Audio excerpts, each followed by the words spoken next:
if I can even remember the words of that song. I believe I can see the future. Well, you know what? I read prophecy, and that's the future's in prophecy. I believe, but this is about apostate Christians, I believe I can see the future as I repeat the same routine. I think I used to have a purpose, but then again, that might have been a dream. I think I used to have a voice, but now I never make a sound because I'm just wanting to tolerate all the sin around me and tell people, you be you and I'll be me. And I go to church and I love hippie Christmas Jesus, but I don't have to keep the commandments anymore. You know, I'm just going to blend in here into this world. When the scriptures say you're supposed to be separate, you're supposed to be a kingdom of kings and priests, a royal priesthood. Be ye separate. I think you used to have a voice, but now you never make a sound. And if you do, you're making the sound of apostate babble coming out of Babylon, coming out of your mouth, apostate Christians. All the crap you were brainwashed with, saved by grace through faith in his work alone. It's like, look, grace is the divine influence on the heart, and it is a free gift, but it's a free gift to get the unction to walk in obedience with Messiah as he followed everything his father said to do. That wasn't 613 Jewish customs nailed to the cross. It was the 10 Commandments. It's simple. Keep the 10 Commandments. I say it with that tone because it's really embarrassing that I have to tell anybody to keep the 10 Commandments. I don't know why you're not embarrassed. Paul says, I speak this to your shame. Awake to righteousness and sin not. For some have not the knowledge of God. That's you. Keep covenant. Back to that song. I think I used to have a voice. Now I never make a sound. I just do what I've been told. I really don't want them to come around. Oh no. Every day is exactly the same.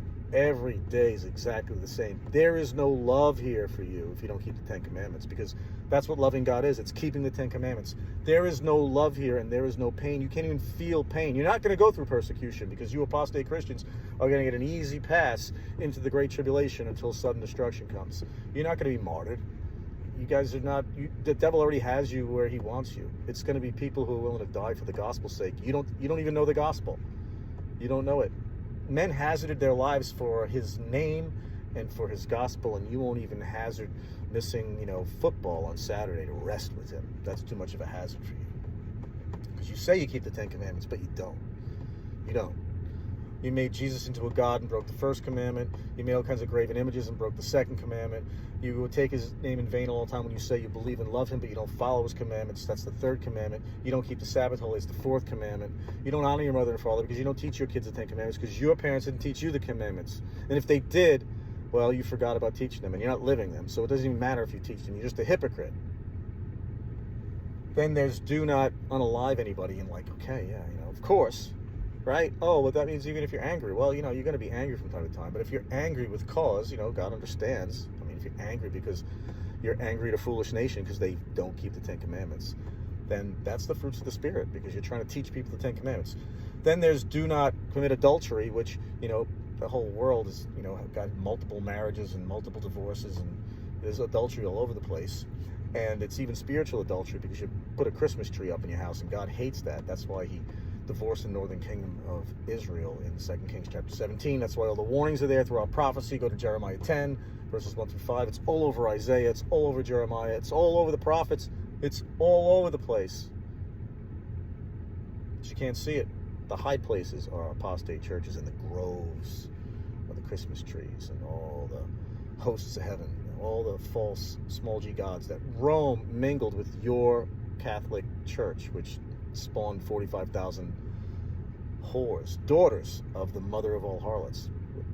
They called it a reformation, but they gave you a Bible, but then they didn't teach you what it meant, and they twisted the words of Paul. And now you got a backslidden, off-the-rails church that doesn't keep the 10 Commandments and thinks they're once saved, always saved, because they profess with their mouth that they love Jesus.